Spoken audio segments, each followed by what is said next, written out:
Compare these two sentences. The dog barked provides a subject and an action, but the mental image is generic. By adding a detailed description, it becomes, the big black dog sitting near the gate barked. The picture is now unmistakable. These noun modifiers provide the strictly informational data needed to identify which one, what kind, or whose item we are discussing. In English, there are only two structural slots where these modifiers can exist relative to a noun. You can place them in the pre-modifier slot directly before the noun, or the post-modifier slot directly after it. Learning to use these specific slots lets you move beyond choppy sentences, constructing the complex structures required for formal exams and academic writing. When you place multiple adjectives in the pre-modifier slot, you have to decide if they require a comma. This depends on whether they are cumulative, representing physical traits, or coordinate, representing character traits. Physical descriptors are cumulative. They follow a specific order: determiner, opinion, size, age, shape, color, origin, material, and purpose. Because these words build on one another to describe the noun as a single unit, you do not use commas between them. Character traits, however, are coordinate, meaning they modify the noun independently. You can test this by trying to flip their order or placing the word "and" between them. If kind and patient make sense, they are equal and must be separated by a comma. Punctuation also changes when you use numbers to describe a noun's age or duration. When this description is placed in the pre-modifier slot, you must lock the words together with hyphens. This formatting is positional.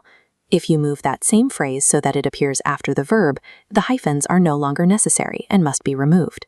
Mastering these placement rules for commas and hyphens removes ambiguity from your writing and ensures your work meets formal grammatical standards. To describe a complex scene like this, NASA control room, we often use the post-modifier slot. This lets us attach ongoing or completed actions directly to the people and objects inside. These action-based phrases use specific suffixes. If the noun is performing the action, use the active ing form. If the noun is receiving the action, use the passive ed or en form. For instance, the scientists are actively performing the work, so we write scientists working at NASA. The data has the action performed on it, so we write data processed by computers. Let's apply this. Pause the video and combine these two sentences into one using a post modifier. Because the car received the action of being parked, we use the passive form. By removing the repeated subject and the verb was, we can slide the phrase parked outside directly behind the noun to complete the sentence.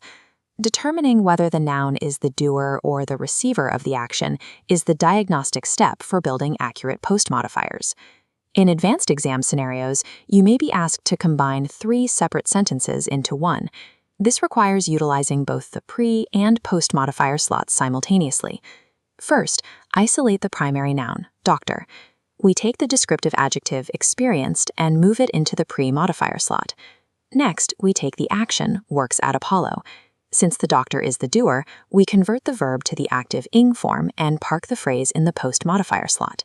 The result is the experienced doctor working at Apollo treated the patient. To summarize the core rules, physical traits follow dosis comp without commas, while character traits use the and test to determine comma placement. Use hyphens for number noun modifiers before a noun, and apply ing or ed based on whether the noun is active or passive. Using these structural slots correctly allows you to pack more specific information into fewer sentences. This transition from listing simple facts to building cohesive statements is the key to clear, formal communication.